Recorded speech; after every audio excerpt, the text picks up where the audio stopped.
¿Qué tal, compañeros? Como parte del doctorado en educación basada en competencias que imparte el Centro Educativo Mar de Cortés, estamos cursando el seminario temático número 1, Innovación Docente con TIC.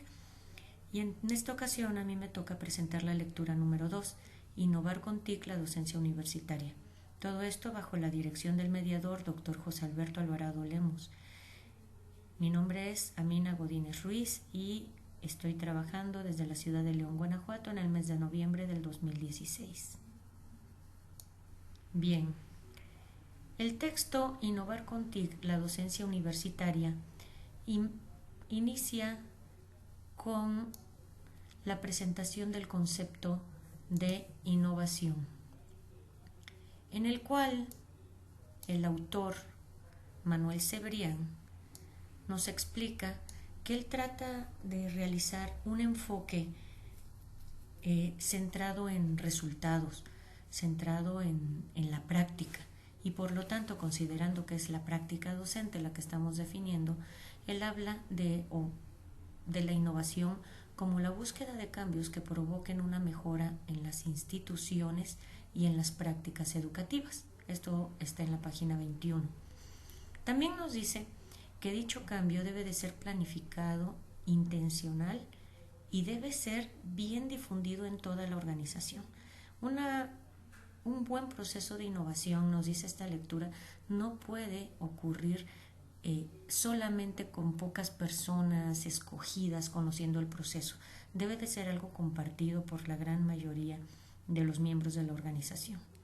Finalmente, en la página 23, Manuel Cebrián nos presenta su concepto de lo que es la innovación educativa y la define como una acción planificada para producir un cambio en las instituciones educativas que propicie una mejora en los pensamientos, en la organización y en la planificación de la política educativa. Más adelante,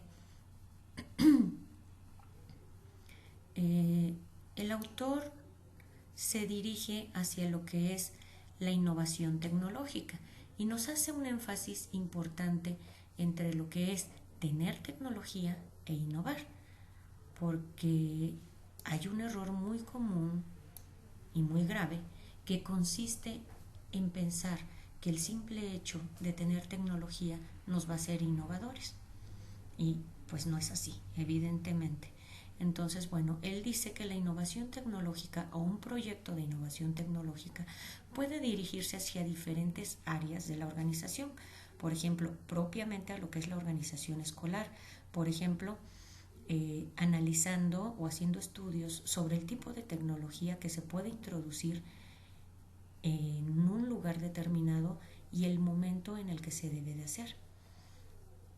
Otro aspecto, otra variante sería mejorar los materiales, es decir, realizar animaciones gráficas, audiovisuales, 3D, realidad virtual, simulaciones, utilizar tecnología para generar materiales diferentes que permitan apreciar desde una perspectiva distinta o explicar algo que no era posible explicar utilizando los recursos tradicionales. También nos habla de la mejora metodológica, por ejemplo, la optimización de laboratorios, herramientas informáticas y apoyo mediante la red. Todo esto con la finalidad de apoyar o auxiliar al docente. La mejora de las tutorías, por ejemplo, teletutorías para facilitar la comunicación entre los tutores y los tutorados. Mejorar la información en general, por ejemplo, utilizar la red para administración, para actualización de eventos, para evaluaciones y diferentes aspectos relacionados con la educación.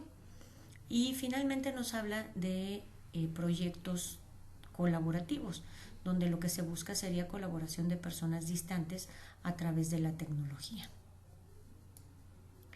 Estos proyectos pues pueden tener una diversidad de elementos y el autor nos habla principalmente de los siguientes. Por ejemplo, el diagnóstico. Es necesario que antes de hacer un proyecto de innovación tecnológica se lleve a cabo una evaluación de la situación actual de la organización, es decir, ¿qué vamos a mejorar? ¿Por qué queremos innovar? ¿Cuál es nuestra situación actual? ¿Fortalezas, debilidades, oportunidades y amenazas? Un análisis FODA completo y también un análisis de los recursos. Otro elemento son los participantes, y él nos habla, por ejemplo, de proyectos grupales con inclusión de los alumnos realizando tareas específicas. También existe el elemento, como elemento, la delimitación, que implica considerar tanto aspectos globales como los particulares, desde funciones de la dirección hasta funciones del profesorado.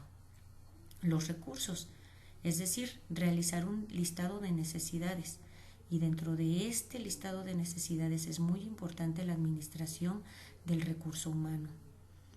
Los apoyos se refiere a la valoración de la infraestructura y recursos disponibles en la universidad. En muchos casos se puede contar con un área de campus virtual o de tecnologías que apoye a la función docente, de tal manera que el maestro sea el experto en contenidos y no tenga que preocuparse tanto por el dominio de tecnologías. Sin embargo, es importante considerar que también estos apoyos pueden ser tiempos, momentos y oportunidades de formación para que el docente tradicional, además de su conocimiento de la materia, vaya adquiriendo más conocimiento sobre el uso de las tecnologías. Otro elemento son las características del proyecto, es decir, qué es lo que se espera producir. Vamos a modificar un material, lo vamos a actualizar, vamos a generar algo completamente nuevo, vamos a diseñar un producto, qué es lo que se espera producir. Y finalmente la organización, que son las características del propio lugar en donde se va a llevar a cabo el proyecto. Estas características nos van a decir cuándo podemos empezar, qué oportunidades de éxito tenemos, por dónde debemos empezar. Una vez que se estudian los proyectos de innovación con sus elementos, se valora en el texto cuáles son los cambios que pueden generarse como resultado del uso de las TIC. Y aquí en esta imagen tenemos algunos. Hay pizarrones interactivos, hay la oportunidad de proyectar materiales, audios, videos, realizar actividades interactivas donde no solamente se muestre una imagen fija, sino se pueda incrementar la eficiencia de los materiales para facilitar la comprensión de los estudiantes en un momento dado. Se dice que los cambios que produciría el introducir las TIC en la educación universitaria incluye modos de producir y adquirir el aprendizaje. Al hablar de los modos de producir y adquirir el aprendizaje, evidentemente nos estamos refiriendo al papel del profesorado, porque el profesor cambia su función. Dejamos de ser receptáculos de información y transmisores de la misma para convertirnos en gestores, en asesores, en apoyos y guías que puedan funcionar o ayudar, valga la redundancia, a los estudiantes a que ellos autogestionen su aprendizaje. La concepción de tiempos y espacios se refiere a la optimización de tiempos que puede ser o que puede ocurrir cuando las TIC son empleadas, por ejemplo, realizando trabajos por equipo a través de plataformas interactivas, plataformas sociales o grupos, software de uso social que permitirían no tener que hacer eso en el aula, o inclusive que los alumnos no tuvieran que desplazarse a un lugar para reunirse de manera física. Y con respecto a los espacios, pues se habla de que la combinación de la educación tradicional con la educación a distancia podría reducir el uso de espacios en los edificios debido a que muchos alumnos no tendrían que desplazarse al mismo para estar presentes en las sesiones. Por otro lado, se habla de la relación entre la teoría y la práctica. Este es otro cambio debido a que la práctica de manera tradicional implica la existencia de laboratorios y talleres, mientras que una vez que hay la posibilidad de utilizar las TICs, se pueden hacer prácticas virtuales y generar estrategias para hacer demostraciones que quizás en situaciones reales no son posibles a menos que se tengan espacios muy específicos y grandes inversiones.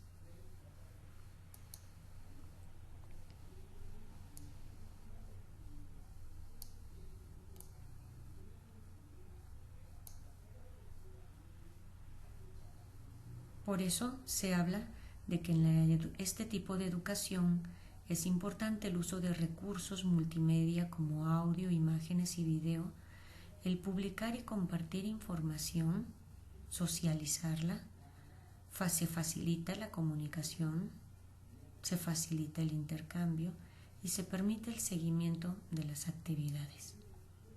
Entonces, todo esto nos lleva a cuáles son las competencias docentes que debemos de desarrollar para poder introducir TIC en nuestra aula universitaria.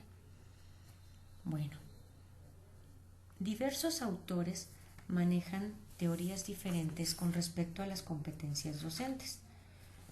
Por ejemplo, Zabalza habla de una lista de 10 competencias.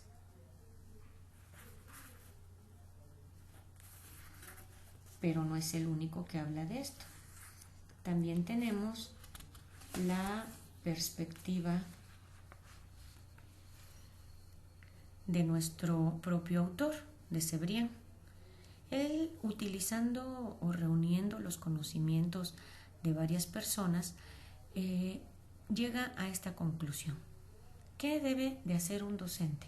Pues bueno, debe de guiar a los alumnos en el procesamiento y adquisición de información. Debe de potenciar el autoaprendizaje.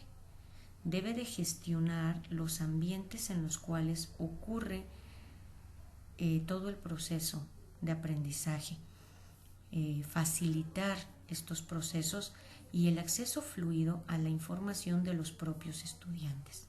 Por otro lado, debe de desarrollar conocimientos o adquirir conocimientos, habilidades y competencias diversas, como por ejemplo el uso de TIC en su área particular de conocimiento, la gestión de espacios y recursos, la planificación de las clases, planificación de los escenarios, el uso de técnicas y medios adecuados para lo que se quiere que los alumnos aprendan, y la selección de los materiales más propicios para lograrlo.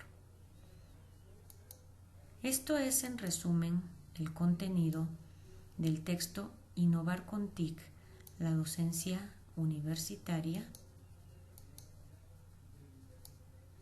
que fue la lectura número 2 dentro de este seminario temático número 1. Muchas gracias por su atención, compañeros. Que tengan un excelente día.